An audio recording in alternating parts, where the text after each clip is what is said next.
Fistula ম্যানের part 5-এ সবাইকে স্বাগতম। এই ভিডিওটা চ্যানেলটা হচ্ছে আমার ফিস্টুলা জার্নির A to Z, অর্থাৎ আমার ফিস্টুলা সিকনেস থেকে শুরু করে আমার এখন সার্জারি হয়েছে।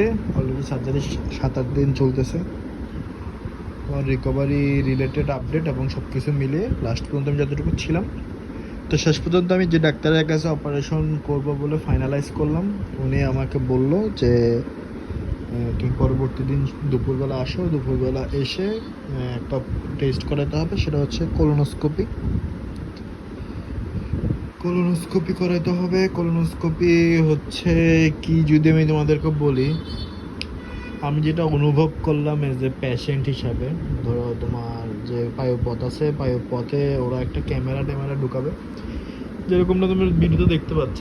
দরকার পড়লে আমি তোমাদেরকে ডিটেলস পরে আরও দেখাবো, বাট আপাতত আমি তোমাকে পুরোটা জার্নি বলতে যাচ্ছি। ওখানে ঢুকাই তোমাকে একদম একটা প্রেশার দিয়ে, হয়তো গ্যাস বা বাতাসের মতো কিছু একটা প্রেশার দেয়, যেটার জন্য একটু পেইন হয়, পেটের মধ্যে পেইন হয়। এটা হচ্ছে গ্যাসের যে পেইনটা আছে, এই ধরনের একটা পেইন। তো ওই পেইনটা হওয়ার পরে ওরা ওখানে ছবি টবি কয়েকটা তোলে। আমার হাফ কোলোনোস্কোপি যেটা করেছিল, হাফ কোলোনোস্কোপি, তো এটা চার্জ লাগছিল হচ্ছে অ্যাকচুয়ালি 6,000 টাকা। তো 6,000 টাকায় লাগছিল, কোনো ডিসকাউন্ট কিছু হয়নি।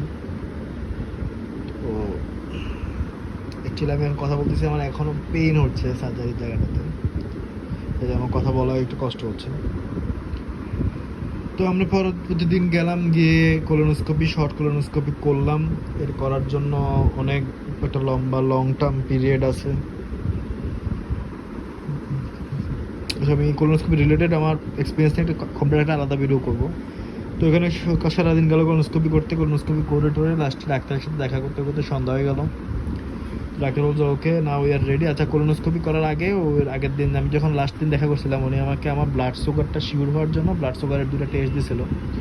অর্থাৎ আমার গ্লুকোজ মিটারে আমার ব্লাড সুগার আসছে হাই, অর্থাৎ গ্লুকোজ মিটারে মনে হয় আসছে 10 মনে হয়। তো উনি এটা শিওর হওয়ার জন্য আরও কিছু টেস্ট, এটা হলো একটা হচ্ছে HB1, অর্থাৎ আমার 3 মাসের যে অ্যাভারেজ ব্লাড সুগার আছে সেটা টেস্ট করছে। আর একটা হচ্ছে আমার খাওয়ার পরে আমার ব্লাড সুগার স্পাইক কতটুকু হয়, সেটা দেখা গেছে যে আমার 3 মাসেরটা ইজ ঠিক আছে।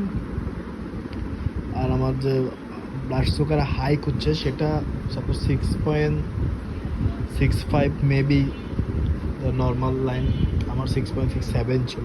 তো একটু আর কি, অতটাও না। তো এইসব কিছু দেখে শুনে আমার সব যে রিপোর্ট আছে, ডাক্তার সব কিছু দেখলো, আমার MRI রিপোর্ট এবং অন্যান্য যে টেস্টগুলো আছে সব কিছু দেখলো। দেখে উনি সিদ্ধান্ত নিল যে উনি আমাদের টেস্ট করবে। কত টাকা খরচ লাগছিল এবং খরচ রিলেটেড আমি কম্পিউটারটা আলাদা ভিডিও করবো, কত খরচ হয়েছে। তো অলরেডি 3 মিনিট হয়ে গেছে। নেক্সট ভিডিওতে সবাইকে দেখার জন্য আমন্ত্রণ।